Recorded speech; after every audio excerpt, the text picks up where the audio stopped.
मला हेच कळलं नाही. परत ते म्हणतात की अंबडच्या सभेमध्ये आलेत, नंतर आले नाहीत. अरे अंबडच्या सभेमध्ये तुम्ही कोयता काढण्याची भाषा झाली तिथे. आपण लढाईमध्ये, मराठा ओबीसी लढाईमध्ये कोयता तलवारीची लढाई भाषा करून आपण मिळणार आहे का? आपण आपल्याला जे मिळवायचे ते संविधानिक अधिकारानं तुम्ही आंदोलन करा, मोर्चे करा, सरकारवर प्रेशर टाका. पण कोयत्याची भाषा केल्यानंतर दुसऱ्या मेळाव्यात मी कसं जाणार? म्हणून मी गेलो नाही. पंढरपूरच्या मेळाव्यामध्ये मला अजिबात बोलवलं नाही. मला कुठलाही निमंत्रण पंढरपूरच्या मेळाव्याचं नव्हतं. हे खोटं कशाला सांगतायत मला काही कळत नाही. कोण फोन केले सांगा म्हणा. पण आणि राहिला विषय कालचा बीडचा मेळावा झाला. माझी भूमिका ही होती की या मेळाव्यामध्ये सत्ताधारी पक्षच पूर्ण होता.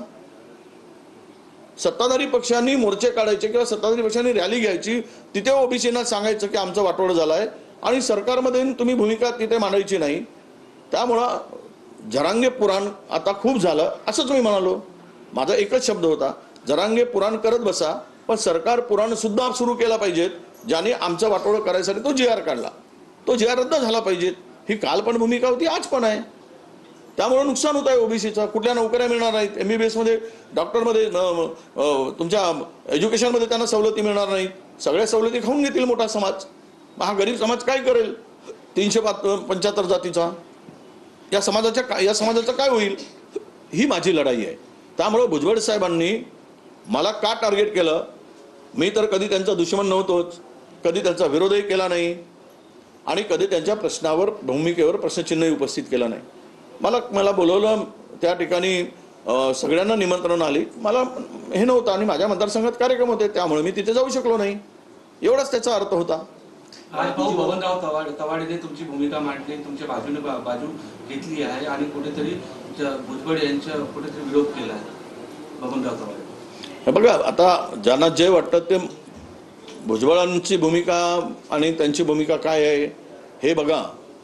महायुतीचं सरकार सर्व समाजामध्ये भांडणं लावून सर्वांना बेवकूफ बनवण्याचं काम सुरू केलेलं आहे. तुम्ही आपसात भांडा, मी मजा मारतो. मराठा वर्सेस ओबीसी भांडा, धनगर वर्सेस आदिवासी भांडा, पुन्हा 2 दलितांमध्ये 2 शकलं पाडायचं काम चालू झालं आहे, त्यांना भांडायला लावणार आणि हे राज्य अस्थिर करून सोडण्याचं काम सुरू झालेलं आहे. राज्यात स्थिर ठेवून मूलभूत प्रश्नापासून लक्ष विचलित करायचं, डायव्हर्ट करायचं. मूलभूत प्रश्न जे आहेत, गरजेचे प्रश्न आहेत, जनतेच्या हिताचे प्रश्न आहेत, त्या प्रश्नावर जनता उभीच राहू नये. उद्या शेतकऱ्याचं वाटोळं झालं, त्यावर जनता उभी राहू नये. पोरांच्या नोकरीचा फार मोठा प्रश्न निर्माण झाला आहे, बेरोजगारी वाढली, त्याच्यावर लोकांनी बोलू नये. कायदा सुव्यवस्थेचं वाटोळं झालं, त्यावर लोकांनी बोलू नये. म्हणजे अनेक महाराष्ट्रातील प्रश्न आहेत. भ्रष्टाचार शिगेला पोहोचलाय, त्यावर सरकारने बोलू नये. 20% कमी. मुस्लिम समाजाच्या तरुणांनी मागच्या भिंतीवरून चढून त्यांना वाचवलं. अरे कारवाई तर तुझ्यावर झाली पाहिजे होती रे. त्या पद्धतीने तू सांगतोस काय की जे आपल्या विरोधात जाईल काय त्यांना काय चोपून काढा, त्यांच्या भाषेत ते बोलत आहेत. जे आपल्या विरोधात जातील त्यांचे सगळे उमेदवार पाडा, हे तुम्ही बोलताय काय. मारामारीची भाषा तुम्ही बोल. आणि आज अनेक आमच्या नाभिक समाजाच्या लोकांना, इतर लहान लहान समाजाच्या लोकांची डोकी तुम्ही फोडली. अलीकडे सुद्धा जे आहे त्या नवनाथ वाघमारेची गाडीत तुमच्या लोकांनी जाळली. हाकेच्या कार्यकर्त्याचा मारला का तो हाके बरोबर आहे म्हणून त्याच्या डोक्यात माक्या सगळीकडे जे आहेत आपण बघितलं. मरता मरता तो वाचला. हे तुम्ही हातात घेताय कायदा. कारण तुम्ही जे चिथावणी देतात तिथे बसताय, तुम्ही एक भाषण कुठून करून आलात की बस तुमच्या त्या हॉस्पिटलमध्ये काय आजार तुम्हाला झाला हे देवालाच माहिती आहे. परंतु तिथून तुम्ही जे आहेत काय हे सांगत असता की सोडू नका, काय अमुक करा तमुक करा. हे काय आपण भाषणात काल त्यांना थेट दरिंद्रे पाटील असं म्हटलात. आता तो मला सारखं काय येवल्याचा अलीबाबा, येवल्याचा आणखीन काहीतरी दुसरेच काही शब्द नेहमी वापरतो. तो म्हटलं सर आपण पण जरा थोडंसं जरा गंमत करायला पाहिजे, का करू नये. तो सारखा बोलायला मी काय ऐकत राहू का, म्हणून बोललो मी त्यांना. आता या संपूर्ण लढ्याचा शेवट काय, म्हणजे याचा आता निर्णायक लढाई कधी?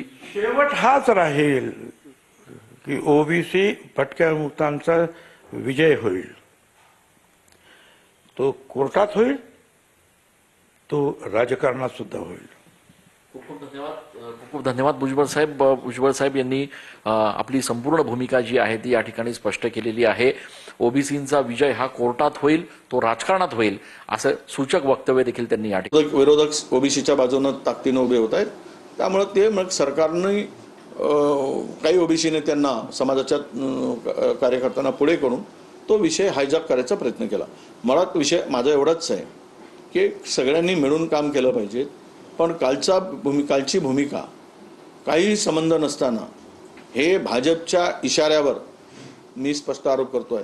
भुजबळांनी मला टार्गेट केलाय, कारण नागपूरच्या मेळाव्यामध्ये जी गर्दी अलोट आली आणि तिथून अपेक्षा नव्हती तेवढाच ओबीसी समाज रस्त्यावर उतरून हक्कासाठी उभा झाला.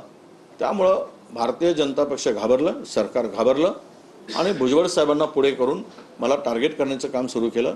मी टार्गेट करत असताना मला टार्गेट करताना भुजबळ साहेबांचे मी आभार मानतो, धन्यवाद देतो की तुम्ही मला जर टार्गेट करून ओबीसी समाजाला न्याय मिळत असेल, तो 2 सप्टेंबरचा JR मिळत असेल तर भुजबळ साहेबांच्या पाया पडायला मी जातो. तो JR रद्द करा.